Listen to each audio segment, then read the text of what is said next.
The news breaks at 6:10 a.m. on a Tuesday.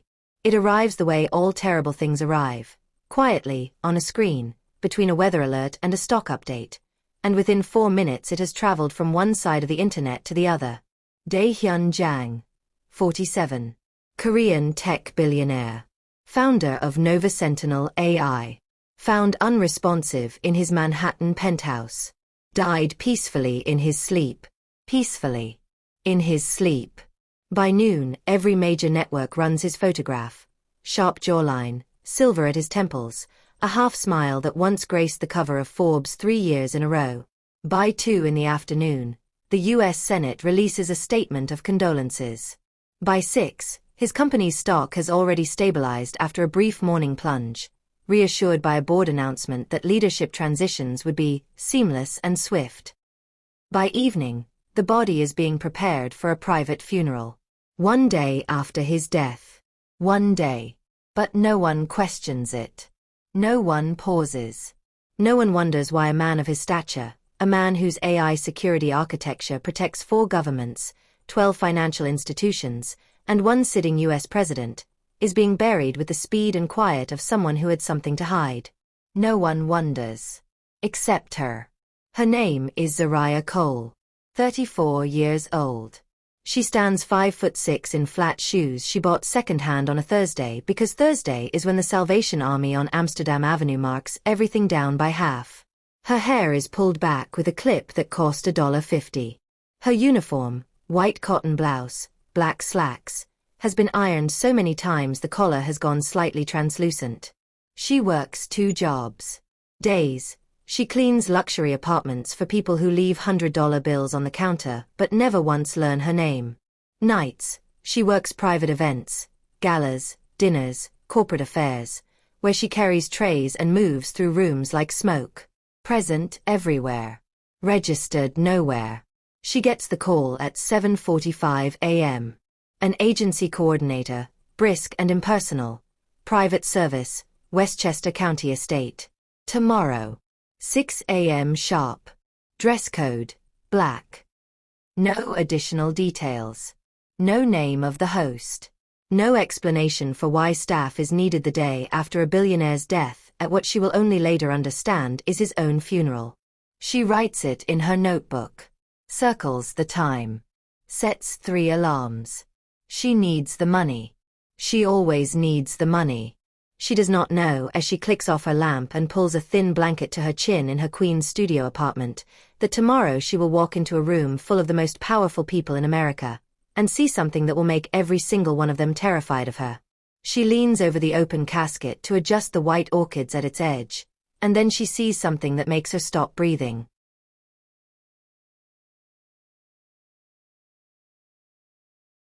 She tells herself it is the light. The hall is lit by chandeliers, crystal imported, throwing everything into soft amber pools and cool shadows, and light like that plays tricks. She has cleaned enough rooms full of expensive things to know that beauty distorts. Marble looks warm. Glass looks alive. Still things look like they move. She straightens. Adjusts the orchid stem. Steps back. But she looks again. Dae-hyun Jang lies in a polished ebony casket with gold trim at the edges. He is dressed in a charcoal suit, his best, she imagines, with a silk tie the color of deep water. His hands are folded at his abdomen. His face is calm. Still. Composed in the way only death composes a face. All the tension erased, all the effort gone, nothing remaining but architecture. He is not moving. He is absolutely not moving. She exhales, picks up her tray, starts to turn. And then, it happens again. Not a sound. Not a jolt. Something subtler and more terrifying. The faintest rise beneath the fabric of his jacket. A millimeter. Maybe less. The kind of movement that a chest makes when lungs receive air against every instruction they have been given to stop. Zariah's fingers go cold around the tray stem. She watches. Counts. 1 second. 2. 3. 4. There. Again. A tremor passes beneath his left eyelid. Not a twitch. Not a posthumous nerve firing. She has read about those, has tried in this exact moment to remember every rational explanation she has ever encountered. This is something else. This is a human eyelid resisting the overwhelming chemical instruction to be still. He is alive. The tray tilts. One glass slides. She catches it, barely, the crystal rim kissing the marble lip of the floral stand with a sound like a whispered secret. Her heart is a fist slamming against the inside of her ribs. She forces her face flat. Forces her hands steady. She has spent her entire adult life making herself unreadable in rooms full of people who are looking for reasons to dismiss her. She draws on every single one of those years now. She does not scream. She does not run.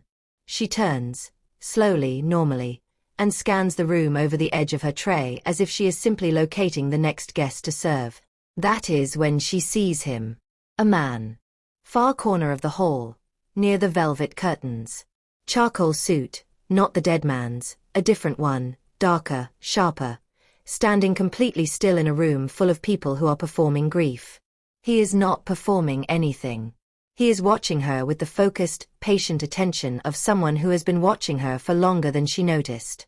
Their eyes meet for exactly 2 seconds. He starts walking toward her. He stops 2 feet away, leans just slightly forward, and says, barely above a whisper, "If you saw something, you didn't." His name, she will later learn, is Park Sung-jin. But right now he is only a wall, immovable, cold, constructed entirely from control. He does not raise his voice. He does not touch her. He does not need to. The threat is architectural, built into the distance between his body and hers, into the angle of his jaw, into the specific quality of his silence. The silence of a man who has delivered this message before and always had it received. "I adjusted the flowers," Zariah says. Her voice is even. Steady. Years of invisibility have given her this. The ability to sound like nothing is happening while everything is happening inside her. "That's my job." "Your job," he says, "is to pour and carry." "Then I'll do that." She moves away. Not fast. Fast would be panic, and panic would be confirmation. She moves at the pace of someone doing their job in a house that is not hers, through rooms full of people who do not see her. She finds the kitchen corridor, pushes through the door, sets her tray on the steel counter with hands that are, she checks, shaking now. The adrenaline has nowhere to go in a room this controlled, so it turns inward and becomes a fine, high trembling that runs from her wrists to her jaw. Think. Think clearly. Think fast. If he is alive, someone put him there alive. The arrangements moved at impossible speed, body prepared, coffin sealed to custom specifications, funeral organized within 18 hours. This required access, money, and cooperation from people who handle the dead. That is not improvised. That is planned. Someone wanted him buried before anyone could ask questions. She becomes aware of a presence beside her. A young man, mid-20s, catering uniform, the kind of face that has not yet learned to hide what it feels. He is staring at the wall as if it contains an exit he cannot find. His name tag reads, Mateo. "Hey," she says quietly. "You okay?" He turns. His eyes are too wide. He has seen something too. "I was near the north wing," he says, barely audible. "Earlier. Before anyone arrived. I heard someone cough. From the casket room." He swallows. "I told myself it was the pipes." Zariah stares at him. "It wasn't the pipes," she says. All the color leaves his face at once. "There's a man," she continues, "in a charcoal suit, near the east curtains. He's been watching everyone who got close to the casket." She pauses. "He warned me." Mateo's voice drops to almost nothing. "They're watching us right now," he whispers. Zariah looks up at the kitchen's single small window and sees the reflection of a charcoal shoulder just outside the door. They're not just watching. They're waiting. The voice comes from the doorway of the main hall, and it carries across the ambient sound of the room the way only practiced authority can. Calm, precise, targeted. Zariah. She stops. No one at these events uses her name. That is not carelessness. It is the structure of her world. She is staff. She is function. She is a white blouse carrying crystal, and she is never, in 13 years of this work, called by the name her mother gave her inside a room that belongs to someone else. She turns slowly. The woman standing at the threshold is Korean American, somewhere in her early 40s, dressed in a dove-gray suit that costs more than Zariah's monthly rent. Her hair is pulled back severely, and her face is the kind of control that takes a lifetime to construct. The grief is there, but it has been organized, compartmentalized, placed in the correct drawer and closed. She is extraordinarily beautiful and clearly accustomed to being underestimated by people who confuse beauty with softness. This is Erin Jang. Zariah does not know the name yet, but she knows the posture. This is someone who has spent years standing at the edge of enormous power, close enough to understand it, far enough to be excluded from it. A sister. She will recognize this later. She recognizes the grief first. I need your help, Erin says. Her voice is soft, controlled, but underneath it, a hairline fracture of desperation. Please. Just a moment. Every trained instinct Zariah has screams. This is a trap. You have already been warned. The man with the cold eyes is somewhere nearby. You are in a house full of people who buried someone this morning who should not be buried, and this woman knows your name when no one in this building should. She follows her. Because the fracture in her voice is real. Zariah has spent her life reading rooms and the people in them, and she has never once been wrong about real grief versus performance. Every other person in that hall is performing. This woman is breaking. The private sitting room is off the east corridor. Mahogany panels, low light from a single brass lamp, the faint smell of cedar and something floral brought in overnight. Erin closes the door. Turns. Her composure cracks, just once, just at the corners of her eyes. How do you know my name? Zariah asks. Because you're the only one in that room who got close enough to see what they're hiding. And I've been watching the feeds for the last hour. Waiting for someone like you. The word Erin uses is tetrodotoxin. She says it quickly, clinically, the way someone says a word they have been turning over in their mouth for hours. A word that started as a theory and calcified into fact somewhere between 2 and 4 in the morning when sleep became impossible and research became compulsion. It's a paralytic, Erin says. Naturally derived. Induces a death-like state, no voluntary muscle movement, dramatically reduced respiratory rate, body temperature drop. Close enough to death that a panicked physician, or a bribed one, could certify it as cardiac failure. She pauses. It metabolizes completely within 72 hours. After that, there's no trace. Zariah stares at her. They had to bury him before the 72 hours were up, she says, and the words land in her own ears like something from a film she does not want to be inside.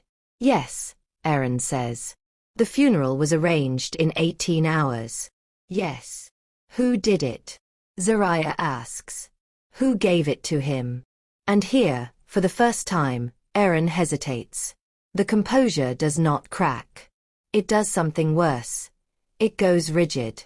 The way a person goes rigid when the answer is close to home, when the name lives inside a category of people you have loved or trusted or shared holidays with, and saying it out loud makes it permanent in a way that silence has, until now, mercifully prevented. My brother, Erin says carefully, was about to make an announcement. A restructuring of Nova Sentinel's board. He had built what he believed was an unhackable AI security system, one that could expose certain financial records that several people at very high levels of government would have preferred remain buried.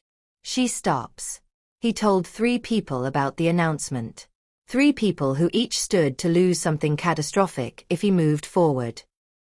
And one of them moved first, Zariah says. One of them moved first. The room is very quiet. The cedar and floral smell has become oppressive somehow, too sweet, like something decaying inside something beautiful. Zariah is aware of the sound of her own pulse. He's still alive right now, she says. Which means we still have time. Erin opens her mouth to name the person. The lock on the door turns with a sound like a gunshot. The handle does not move. But the shadow through the frosted glass does, slow, deliberate, the shape of a man. Who is not waiting to be invited in. Park Sung-jin's voice comes through the frosted glass as if it does not need a door. You shouldn't have said anything, he says. Either of you. Zaraya does not look at the door. She looks at the room. This is a habit built over years of working in spaces she does not own. The first thing she does in any unfamiliar room is locate the exits. Not out of fear. Out of the specific intelligence that belongs to people who have learned that every room was designed by someone who did not plan for their presence. One door. Frosted glass. Blocked. Two walls of mahogany paneling. The wall to her left, she studies it, has a slight seam near the baseboard. A cabinet, built in, flush to the wall. And behind it, a faint mechanical smell. Metal. Dust. Recycled air. A maintenance access hatch. She crosses to it in 4 steps. Gets her fingers into the seam of the cabinet. Pulls.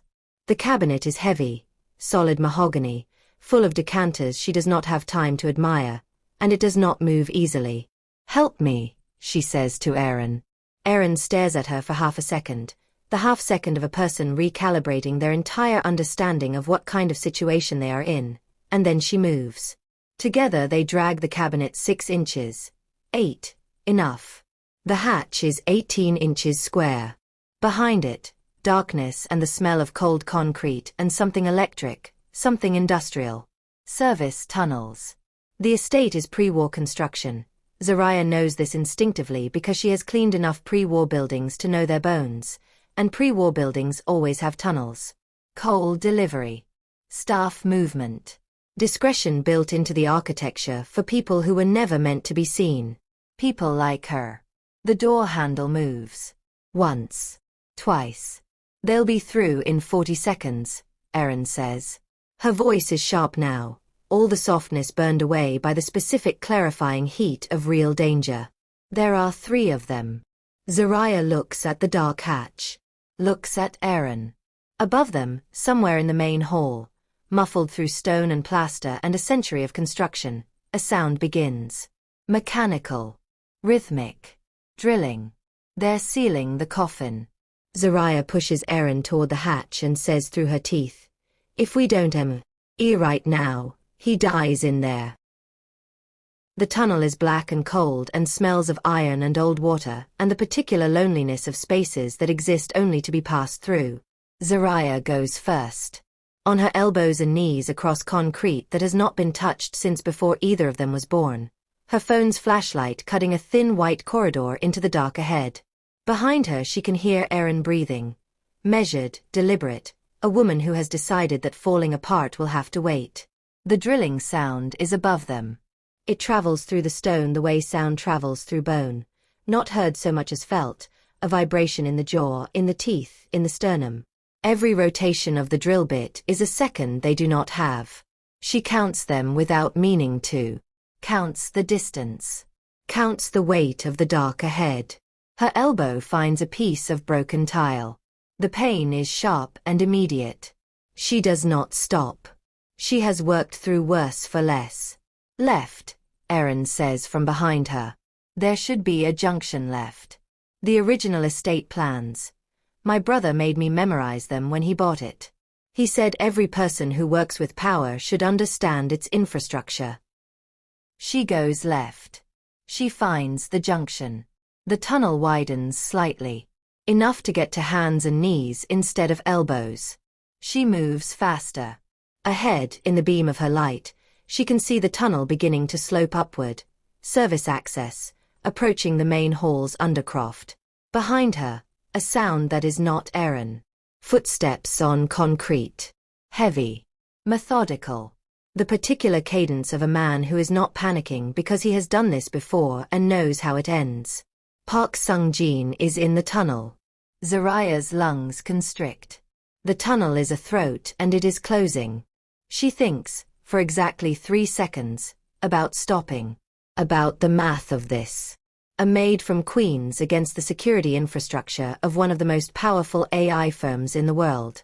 A woman nobody knows against men paid specifically to make certain kinds of problems disappear. She thinks about the man in the casket. She moves faster. Aaron reaches forward and grips her ankle, not to stop her, to push her. Go. Go. Above them, clear now, no longer muffled, the drilling stops. Replaced by the sound of a hammer. Ceiling screws. Aaron's voice comes out cracked and raw in the dark. They just sealed the coffin. The word sits inside Zariah's chest like a stone dropped into still water. She feels the ripple of it reach her hands, her knees, the muscles of her jaw. Sealed means the air inside is now finite. Sealed means a man who is breathing, however faintly, however impossibly, is now breathing borrowed time inside an ebony box with gold trim and a room full of people who believe he is already gone. She does not slow down. The tunnel incline steepens. Her knees are bleeding. She can feel the warm slide of it without needing to look. The concrete here is older, crumbling at the edges, and twice a hand goes through a soft patch and she has to redistribute her weight before the whole channel crumbles. The footsteps behind them are closer. He's gaining, Aaron says. Her voice is controlled, but there is something underneath it now. A high note of despair, the specific despair of someone who has been trying to save a person for a very long time and is running out of map.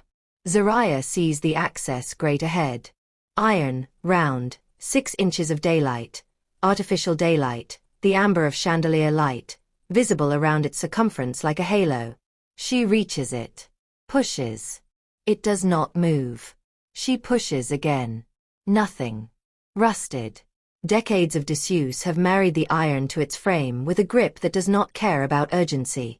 She rolls onto her back, presses both feet flat against it, and drives her legs straight with everything she has left. Thighs burning, spine flat against cold concrete, the whole of her body one focused argument against the weight of history and rust and calculated wrongness.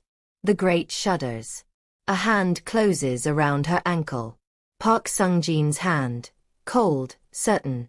The hand of a man who has rehearsed this grip. She kicks. Connects.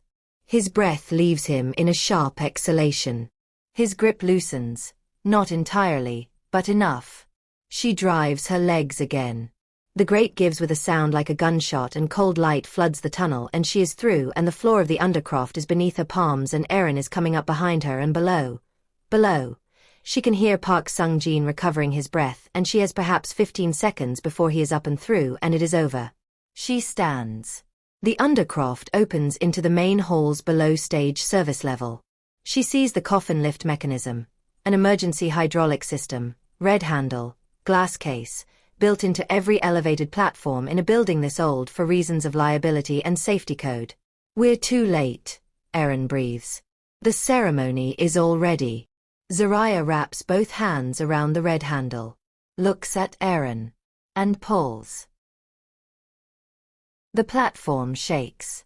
The hydraulic system releases with a sound like a held breath finally let go, a deep mechanical exhale that travels up through the stage floor and into the bones of the hall above, and for one suspended second nothing happens and Zariah thinks. Not enough, too slow, too late. Then the hall erupts. Above her, through the service ceiling, she hears it in sequence. The platform's sudden lurch, the gasps of the nearest guests, the knock and clatter of something overturned, a floral arrangement, a champagne service, and then screaming. Not grief screaming. Shock screaming. The sound of a room full of people whose performance has been catastrophically interrupted by something real. She climbs. The service ladder is iron and the rungs are cold but her hands know how to grip. She pushes through the stage hatch and emerges into the light and sound of a hall in total chaos. Dust on her clothes. Blood at her knees. Dried dark.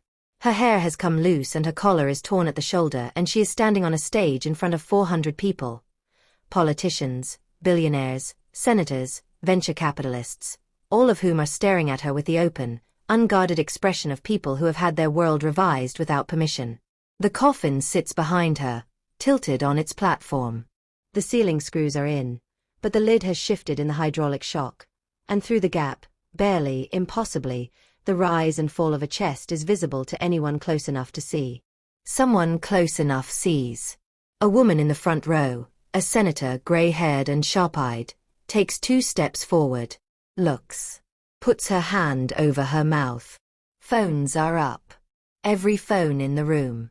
Not to call for help. To record. The instinct of this era. Document first, understand second. The live streams begin before anyone has spoken a single word. Zariah turns to face the room. The whole room. Every powerful, expensive, terrified face of it. At the far edge of the hall, Park Sung-jin appears through a side door. He takes in the scene, the phones, the senator, the stage, Zariah, and for the first time his face shows something other than control. He turns to run. The senator's 2 security agents are faster. Zariah looks back at the coffin. At the faint rise and fall. At the proof of everything she risked and everyone who tried to make her doubt her own eyes. She fills her lungs. She straightens her spine. She speaks into the silence of 400 people who have, for the first time today, gone absolutely still. He's alive. And the word alive breaks over the room like a wave breaking over stone, and nothing will be tea. He's same on the other side of it. The paramedics arrive at 2:47 p.m. By then, the live streams have already been watched by 11 million people. By the time the first network anchor interrupts their regular programming, the number is climbing past 30. The footage, shaky, phone shot, remarkably clear, shows a woman covered in tunnel dust and dried blood standing on a tilted stage in front of a coffin that is moving, telling a room full of America's most powerful people a truth they paid to keep buried. Dae-hyun Jang is removed from the casket. He is unconscious but breathing, the tetrodotoxin is metabolizing, his neurological function intact, his lungs drawing air on their own. The physician who certified his death is taken from the hall by federal agents within the hour. He does not resist. He has the expression of a man who knew, somewhere deep and quiet, that this morning was always going to arrive. Park Sung-jin is detained at the estate's east gate. He says nothing. His silence, too, is a kind of answer, the silence of someone whose instructions went so deep that even exposure does not break the architecture. 3 others will be named before nightfall. Erin Jang stands in the main hall, beside the now empty casket, and does something that no one at this event expected to see from a woman this composed. She cries. Not performance crying. Not the careful dabbing of someone managing optics. She stands with both hands covering her face and her shoulders shaking, and the sound that comes from her is private and broken and real, and the senator who stopped everything by stepping forward places a hand on her back and says nothing, because nothing is required. Zariah sits on the estate steps outside. Someone has brought her water. Someone else has brought a blanket, which she holds in her hands without quite knowing why. The afternoon light is gold and cool, and the iron gate at the end of the drive is still standing open from when the ambulance came through, and beyond it she can see the cameras. Dozens of them, lined up along the road, lenses pointed at her. A reporter calls her name. Then another. Then 10. Then more than she can count. Her name. Her actual name. Zariah Cole. 34. 2 jobs. A $1.50 clip in her hair and blood at her knees and a translucent collar on her ironed blouse. The woman who cleaned rooms for people who did not know she existed.